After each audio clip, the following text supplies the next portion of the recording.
Coucou les amis, on se retrouve, on est lundi. J'espère que vous avez passé un excellent week-end, que vous vous êtes reposés. Aujourd'hui, j'ouvre un nouveau dossier en poursuivant sur les énergies, si vous voulez. Les énergies de la maison et puis les objets également que vous pouvez placer dans votre maison pour attirer de bonnes énergies. Mais avant d'en venir là, je tenais à vous dire que organiser sa maison, la nettoyer, la ranger, jeter les choses inutiles, trier, c'est aussi organiser son esprit. Parce que votre maison, c'est votre espace, celui où vous vous ressourcez, l'endroit qui devrait être idéal pour vous reposer, si vous voulez, voire même pour vous inspirer.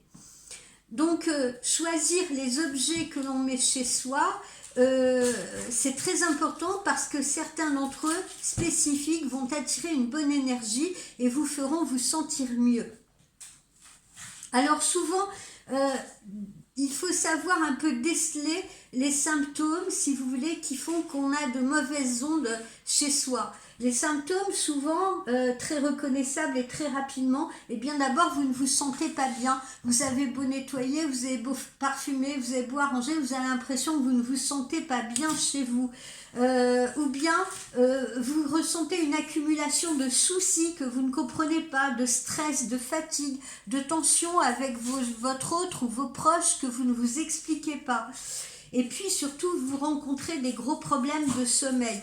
Et bien que vous essayiez de prendre des plantes, des infusions, etc., eh bien rien n'y fait. Pourquoi tout ça? Eh bien parce qu'on ne connaît pas toujours l'histoire de sa maison. On ne connaît pas l'histoire de sa maison. Parfois on achète une maison, on loue une maison et on ne connaît pas l'histoire de ses précédents occupants. C'est valable aussi pour une maison neuve en construction. Vous ne connaissez pas non plus nécessairement l'histoire du terrain ou de la région sur laquelle vous allez poser votre maison. Vous savez, j'ai deux anecdotes à vous donner, si vous voulez. La première, j'ai vécu sur la région de Carcassonne à un moment donné. Et je ressentais de très très mauvaises vibrations dans la maison que je louais, si vous voulez. Et à un moment donné, je m'en suis ouverte un peu à mes voisins. Je dis, oh, c'est bizarre, je sais pas, je me sens mal. Là, j'ai l'impression d'avoir je ressens des mauvaises vibrations. J'ai même des images un peu terrifiantes et tout. Qu'est-ce qui s'est passé? Et on m'a dit que justement, le lotissement sur lequel a été créé, ont été construites les maisons, dont la maison que j'avais louée, se trouvait sur un terrain, si vous voulez, où il y avait eu un charnier qui datait de très longtemps, qui datait du Moyen-Âge, si vous voulez. À l'époque où on faisait brûler des gens en fait vivants en haut de la colline et ensuite leur corps dévalait jusqu'à ce terrain là où avait été construit ce lotissement. Et ça, je vous garantis que c'est vrai. Et je ressentais particulièrement ces vibrations négatives. Le deuxième endroit où j'ai été témoin, auquel j'ai été confrontée, c'est à un moment donné sur Montpellier, quand on a commencé à créer Port-Marianne, etc.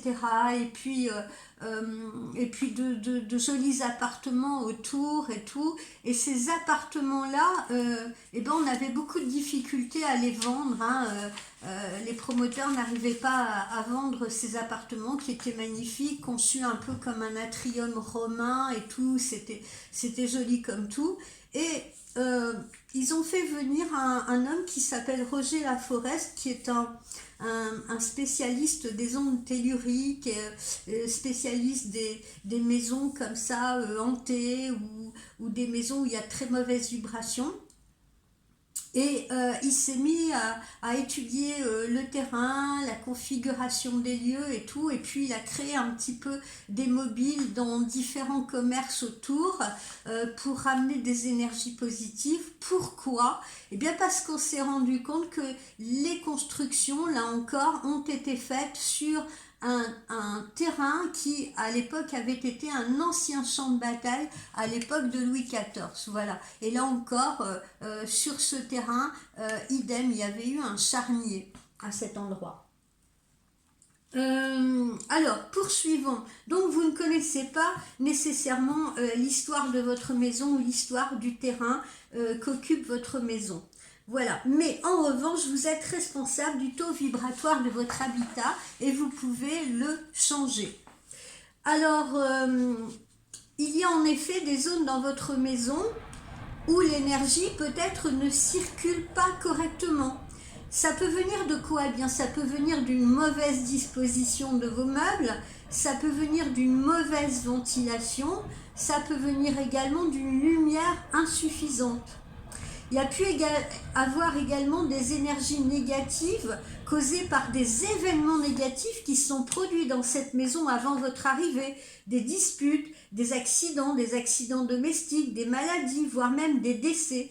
Et dites-vous bien que les murs s'en sont trouvés imprégnés et que ces murs imprégnés d'énergie négative peuvent causer pour vous ou les habitants qui vous ont précédé, si vous voulez, du stress et des tensions totalement incompréhensibles.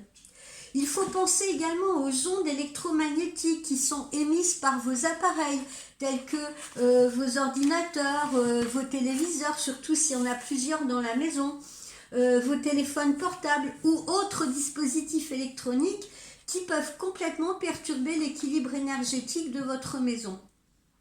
Or, si j'ouvre ce dossier aujourd'hui, c'est parce que très peu de personnes ont malheureusement conscience que l'aménagement et la décoration de leur maison, ainsi que sa propreté et l'ordre qui va y régner, influent considérablement sur votre qualité de vie. Alors, que faut-il faire? Que faut-il mettre en place? Petit A, nettoyez régulièrement la maison et surtout la bouche de la maison, comme vous vous lavez tous les jours les dents. La bouche de votre maison, l'entrée de votre maison, c'est capital. Cette entrée ne doit jamais être en désordre, elle doit toujours être accueillante. Vous pouvez y mettre des plantes si vous voulez, les vêtements des enfants ou les chaussures ou vos propres vêtements, au lieu de les mettre sur des porte-manteaux visibles, il faut vous arranger peut-être pour créer une sorte de petit dressing, quelque chose pour cacher ces vêtements. Ça peut être un rideau, etc. Mais il faut absolument que l'entrée de votre maison soit extrêmement ordonnée et propre.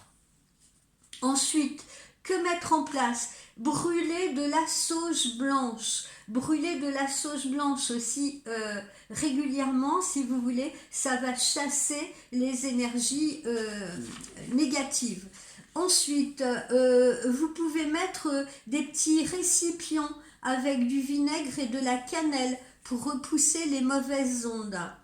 Vous pouvez mettre également du gros sel si vous avez des esprits malfaisants, si vous avez eu des amérantes, des personnes décédées dans cette maison, si vous voulez. Donc pensez à mettre du gros sel, plutôt dans les coins justement de la maison où vous sentez des ondes négatives.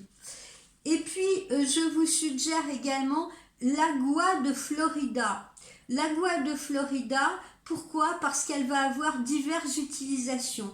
L'agua de Florida va vous servir à nettoyer votre maison, à parfumer vos pièces si vous les vaporisez, votre plan de travail. Vous pouvez l'ajouter à votre lessive si vous voulez. Vous pouvez également la placer dans de petits bols aussi autour de la maison. Vous pouvez en mettre le soir sur un mouchoir et le respirer ou le mettre près de votre oreiller pour favoriser votre sommeil. Vous pouvez en vaporiser sur votre corps, sur vos vêtements, sur vos draps. Ça lutte aussi contre les insectes et même contre les morsures de serpents. Alors, quelle est la composition de cette agua de Florida? Eh bien, c'est fleurs d'oranger, bergamote, néroli et des épices comme clou de girofle, cannelle. Il y a également de la lavande et de la rose dans l'agua de Florida. Vous pouvez vous la procurer notamment sur Amazon. Voilà, c'est très facile à trouver. Au niveau des objets, on y vient. Eh bien, pour les objets, une lampe de sel ou des bougeoirs d'Himalaya, lampe de sel d'Himalaya ou bougeoir de sel d'Himalaya. Des cristaux, vous pouvez placer ces cristaux dans des petites coupelles comme les cristaux roses, de quartz rose pour l'amour dans votre chambre, les cristaux d'améthyste qui vont favoriser votre sommeil et vous pouvez mettre ça dans votre chambre à coucher.